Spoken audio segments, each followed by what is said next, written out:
Assalamualaikum warahmatullahi wabarakatuh. Saya Muhammad Ihsan Isbir Khairul Umam, NPM 2019 425 00004. Hari ini saya akan menyampaikan materi tentang penjumlahan vektor sebidang. Sebelum kita membahas tentang vektor, kita terlebih dahulu harus mengetahui tentang perbedaan jarak dan perpindahan.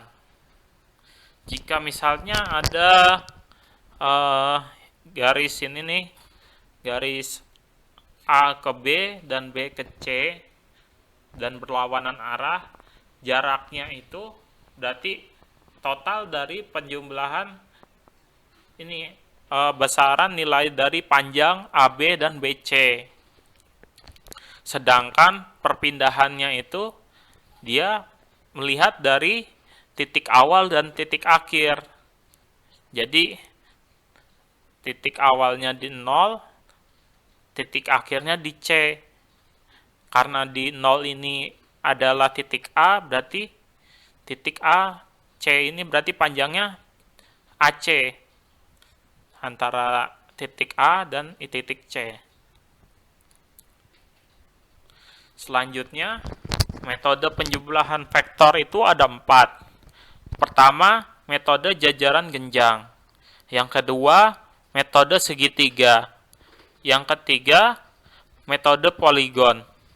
Yang keempat, metode uraian atau analitis.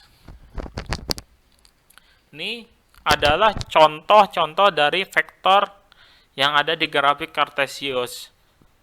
Jadi, ia punya titik pangkal dan titik ujung yang digambarkan seperti panah. Pertama, metode jajaran genjang. Kalau jajaran genjang dimulai dari misalnya kalau ada dua vektor, digambarkannya seperti ini. Pertama, ujung vektor A ini dilukiskan dulu ujung dan pangkalnya. Lalu vektor B juga sama, dilukiskan ujung pangkalnya ini di ujung pangkal A dan titik ujungnya tergantung dari vektornya. Lalu di ujung vektor A dan vektor B dilukis vektor yang lain. Jadi ini di ujung titik ujung A ini dilukis vektor B dan di titik ujung B ini dilukis vektor A. Jadi akan berbentuk seperti jajaran genjang. Kedua, metode segitiga.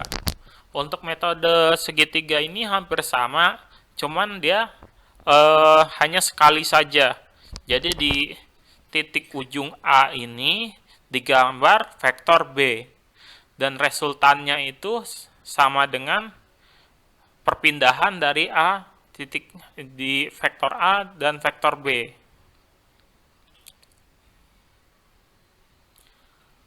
Terus yang ketiga, metode poligon.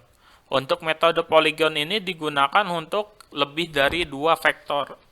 Misalnya ini ada 3 vektor dan resultannya itu adalah perpindahan dari titik pangkal A ke titik ujung vektor C.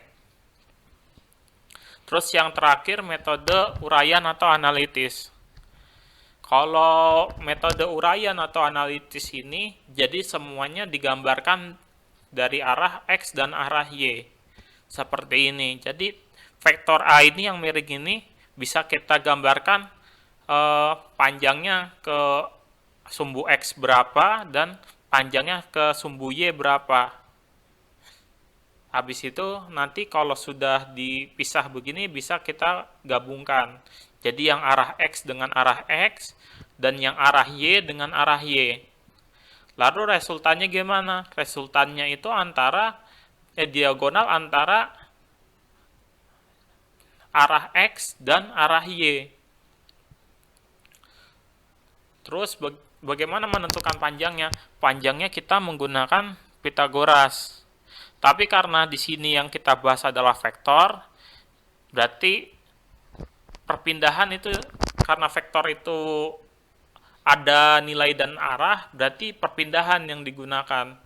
Jadi perpindahan dari titik 1 ke titik 2 ini baru dikuadratkan, baru habis itu dijumlahkan dengan itu arah yang lain, lalu dikuadratkan.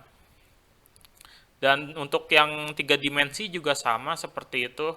Jadi titik awal dan titik akhir dan titik awal.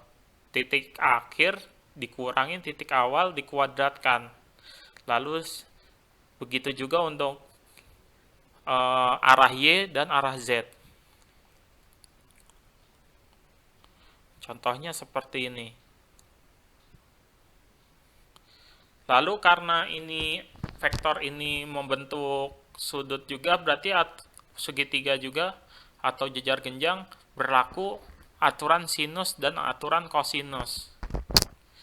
Misalkan untuk aturan sinusnya, jika ini kita ingin mencari CD-nya, kita bisa menggunakan aturan sinus.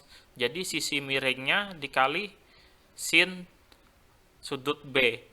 Karena sin itu sama dengan sisi depan per sisi miring. Jadi kalau sisi miringnya dikali sisi depan per sisi miring, hasilnya adalah sisi depannya. Jadi A sin B itu sama dengan CD. Dan ini juga berlaku pada B sin A, karena CD ini juga bagian segitiga dari ACD.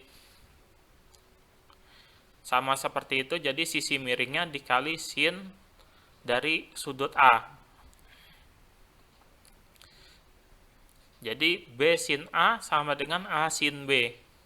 Jadi A per sin A sama dengan B per sin B. Jadi itu pembuktian untuk aturan sinus. Bagaimana kalau pembuktian dari aturan kosinus? Itu ada 2, tergantung dari resultannya itu ditambahkan atau dikurangkan. Kalau ini adalah untuk yang ditambahkan. Jadi resultan sama dengan vektor A ditambah vektor B sama dengan akar dari A kuadrat ditambah B kuadrat ditambah 2AB cos alfa. Ini pembuktiannya ya. Jadi untuk resultan OR ini atau vektor A ditambah vektor B kalau dikuadratkan sama dengan OQ kuadrat ditambah QR kuadrat.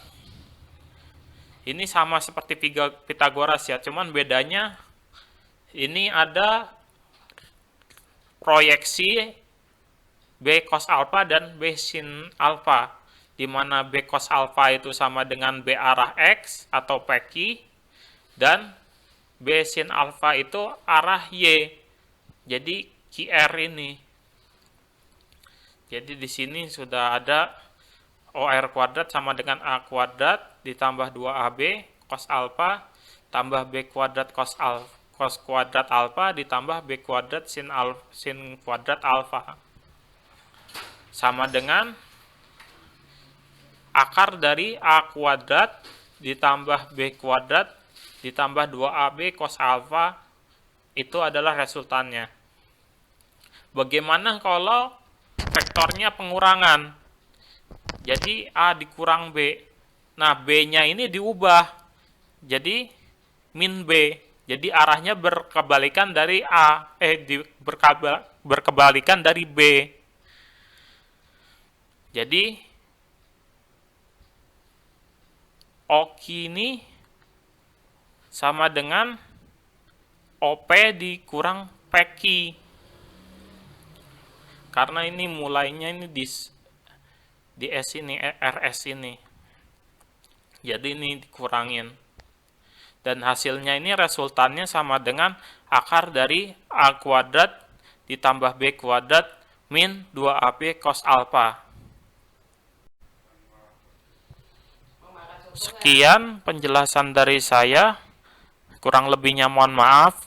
Terima kasih.